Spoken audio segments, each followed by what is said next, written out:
Good morning. I'm back with another video. Something I had on my mind last night. I was thinking about how I wanted to continue this story, and so I wanted to talk about the collateral damage that happened. So I wasn't the only victim here in the situation where my children were alienated from me. Hold on. Every time I come out here, Georgia, the bugs, there's some kind of weird bug flying around. Okay. Yeah, so I wasn't the only victim. When I was raising my children, I was a young mother, and so the only support I had was my mother. My mother was really the only person who helped with my children. So she spent a lot of time with my kids, and she was also alienated from them. My son has not seen my mother in about 20 years. And my mother helped me raise him up until, he was taken out of my life. And so the question is what did she do? I mean, I don't know what I did to deserve not to have a relationship with my children at all, to not even be able to speak with them. But what did my mother do? That would be one question. I mean, I know he's justified it. I've heard over the years that the reason I was a bad mother is because my mother was a bad mother to me. And so that's why she doesn't deserve to have a relationship with the children that she helped raise. Mind you, when we were together in raising the children, his own family wasn't very helpful. They felt like we had these children that we needed to take care of them. So when we would call and ask for anything, help, babysitting, they wouldn't even help. But yet, when they were no longer little children and good morning. I'll be back. And when they were little, nobody wanted to help with them. They were little kids and needed their diapers changed and all of that. But once they got older, I guess people didn't mind when helping him keep them away from me. But when they were little, my mom helped. That's the only one. I never had babysitters. I didn't trust people with them. So my mom was the only one that helped. But she was alienated from them. Another casualty of this war is my daughter. So I have an older daughter, a daughter I had before I met this person and had children with him.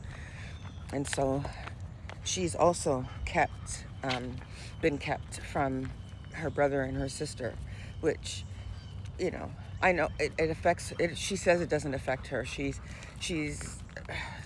angry at them because she feels that they know better. And so she's not buying the parental alienation story. And so she's very angry. She does not have a relationship with them. And it's sad because when I started my family, it was to make sure that, because I was scapegoated in my family, I wanted to build or create the family that I didn't have. And it's unfortunate. People came in and just tore everything apart. So, yeah, so she was kept from her brother and her sister. And, that's very traumatic. You've had a relationship. Let me turn this off. I've got people behind me. I know my oldest daughter resents, I think, even me doing what I'm doing now, because she feels like I should have given up a long time ago on them. But I explained to her, like I would explain to anybody, I would never give up on my children. They're my children. And I would never tell you to do the same. So, like I said, I take breaks. I'm not actively pursuing my children right now, but I think about them every day. I think it would be unnatural for me not to. And so my mom was alienated as well. My oldest daughter was alienated from her siblings that she grew up with. Oh my, Jesus.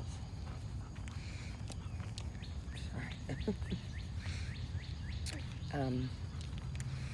And let me think who else. And so the only people who were allowed to see my children are the family that I was scapegoated by. So my father's family and his family over the years have been able to have a relationship with my children, which wasn't very helpful to me because it just reinforced everything negative that they were told about me by their father, because my father and his family were no better.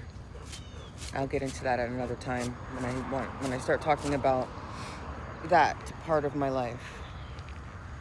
But yeah, I think that's all I wanted to say about that for now. So yeah, alienation doesn't just affect the alienated parent. The family of that alienated parent is usually also kept away from the children. And so it's just more evidence that it's not about my parenting skills. It was definitely just about a narcissist who was trying to punish me for deciding I no longer wanted to be his supply. And I'm allowed to do that without losing my children. Unfortunately, I didn't understand who I was fighting, but if I had it all to do again, I probably would have made different choices. I'm just here to educate, let other people know what my experience was. And I'm also here because my story was being told in a manner that wasn't true. And my character was being tarnished. And as long as I stayed silent, then that would be the running narrative. And so my children may not want a relationship with me, but I have grandchildren now. I mean, I'm not going to live forever. So this will be my, if they ever want to know who I am and they want to find out the story, they can hear it out of my own mouth. They can hear it from me and not some crazy narrative. Because, if you were to, again, I have papers on this page you can look at where I've been accused of being a gang member. I was accused of abandoning my children when they were, little kids. Just things about me that are just not even me and my character. So I have to correct that narrative. It's my duty. Anyhow, you have a nice day. Thank you for listening.